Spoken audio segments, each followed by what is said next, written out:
I want to talk to you about a woman I worked with. She was 44 years old. She had a career she had built from nothing, a family she loved, a life that looked successful from the outside. She had done everything that she was supposed to do, hit every milestone that was supposed to mean she had made it. And she had described herself in our very first session using one word: invisible. Not to other people, to herself. And maybe you'd never used that exact word, but maybe you felt it. Maybe you looked around your life and thought, when did I stop feeling like me? Like somewhere in the building of the life, you lost track of the woman who was supposed to be living it. Like you became very good at producing results, solving problems, and taking care of everyone else, while the actual person underneath it became quieter and quieter. If this sounds familiar, this video is going to be important for you because what she didn't realize at the time was that she wasn't experiencing a motivation problem. She wasn't experiencing a productivity problem. She was experiencing a life purpose problem. She became disconnected from who she really was, what she truly needed, and the life she was meant to build. And what happened next changed everything. In this video, I'm going to share her full story, with permission, of course, the before, the work, the turning points, and where she is today. Not as an inspiration, but as a map. Because what changed for her can change for you. I've spent years helping women reconnect with themselves through my life purpose makeover technique. And while every woman's story is different, the pattern is surprisingly similar. The details change, the journey does not. So let's get into her story. She woke up tired, not because she wasn't sleeping, because she was exhausted in a way sleep couldn't fix. Every morning she felt the same, a low grade feeling that she was getting further and further away from herself with every day that passed. And she couldn't figure out why. Her mornings started with everyone else's needs, her evenings ended the same way. Somewhere between managing a career, managing a household, and managing everyone else's emotions, she stopped existing as a person and started existing as a function. If you're a woman that everyone depends on, you know how easy it is for this to happen. You become useful, reliable, responsible, and little by little, you lose touch with yourself. She told me she couldn't remember the last time someone asked her what she wanted and truly meant it, including herself. She wasn't passive about it. She had read the book. She had tried therapy. She even changed her diet, started meditating, taking a 2 week sabbatical completely offline. And every time she hoped this would be the thing to fix it. But that feeling always came back because what was wrong wasn't stress, it was burnout, it was misalignment. She was living a life built around someone else's definition of success. And she had been doing it for so long, she could no longer see the gap. She found me on a Tuesday morning. She told me later she wasn't looking for anything specific. She was scrolling, and something in one of my videos stopped her. One word: misalignment. She said she sat there and cried for 10 minutes. Not because she was sad, but because she felt understood. She had finally given a name to what she was experiencing. And once you can name something, you can begin to change. We started where I always start. Who are you?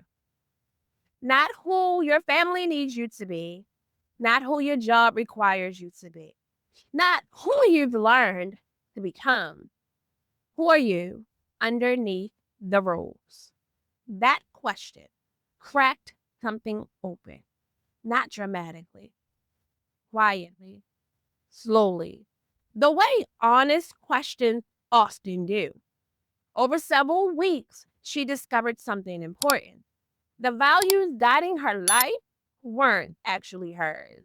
Many of them had been inherited. Her parents' expectations, her culture's expectations, society's expectations, the version of success that she had been chasing since her 20s. And underneath all of that, she discovered her actual values: freedom, creativity, depth of connection, the very things that were missing from her life. She said quietly after the realization.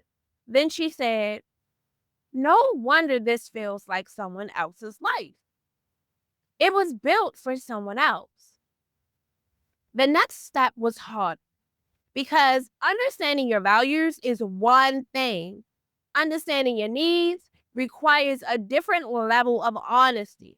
She needed creative expression, not productive creativity, not useful creativity, just hers.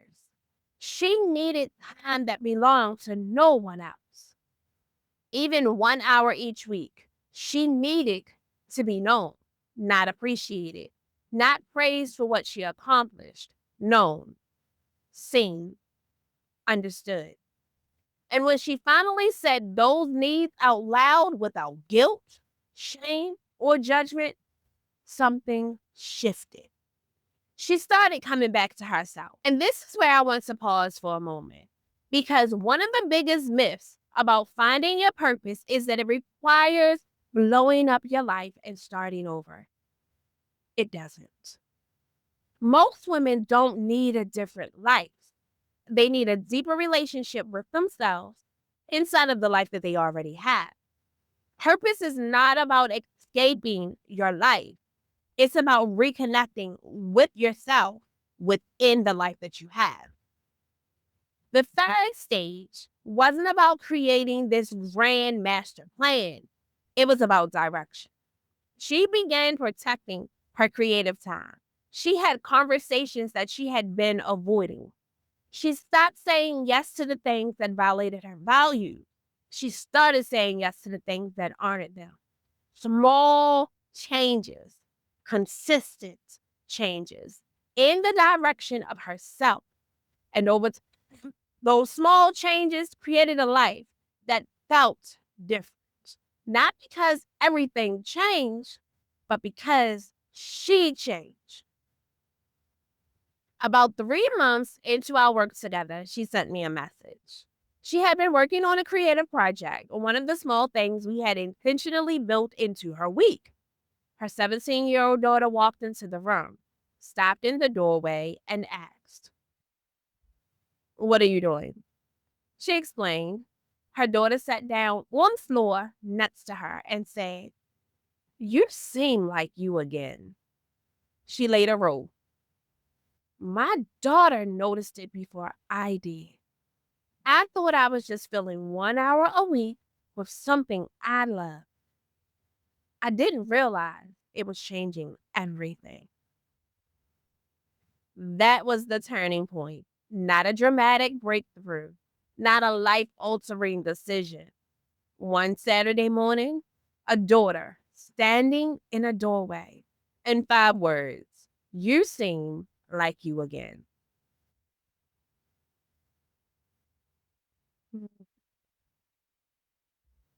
Okay. If this story is landing for you, drop the word "seen" in the comments below, because that's exactly what so many women experience when they hear stories like this. They finally feel seen. And if you're realizing that you've become disconnected from yourself and you're ready to figure out who you are, what you need, and what your next chapter looks like, book a free discovery call with me. The link is in the description. I want to be honest about what happened next, because transformation is not what social media often makes it look like. Her career is largely the same. Her life is largely the same. Her responsibilities are largely the same. What changed is her relationship with her life. She makes decisions from her values now, not fear, not obligation, and definitely not guilt. She has protected that belongs to her and only her. She has creative expression. She has direction. And most importantly, she feels present in her own life again. Recently, she told me, I don't feel invisible anymore. Not because everything is perfect, but because I'm actually in my own life now. I told you at the beginning that this was not an inspiration story, it was a map. And here's the map. She started feeling invisible. She learned who she was beneath the role. She identified what she truly needed. She created a life aligned with her values. And one day her daughter looked at her and said, You seem like you again. That's the path. Not perfection, but alignment. Not becoming someone new, but coming home to yourself. I want to ask you something. What's keeping you from making that decision right now? Is it timing, money, fear, doubt, the belief that this works for other women but not you? Whatever it is, name it. Not to me, but to yourself. Because that thing may be the last thing standing between you and the life that you actually want. If you're ready to stop waiting, book that free discovery call with me. We'll talk about where you are, what's keeping you stuck, and what your next steps could look like. The conversation costs you nothing, but it could change everything. Because the woman whose story you heard today almost didn't book the call. She kept waiting for more time, more certainty, more readiness. Then she realized something important. Ready wasn't coming. Ready was a decision. And maybe your version of the story doesn't start with the daughter standing in the doorway. Or maybe it starts with one decision today. One decision to stop waiting. One decision to start. One decision to come back to yourself. Ready is a decision. Make it. And I'll see you in the next video.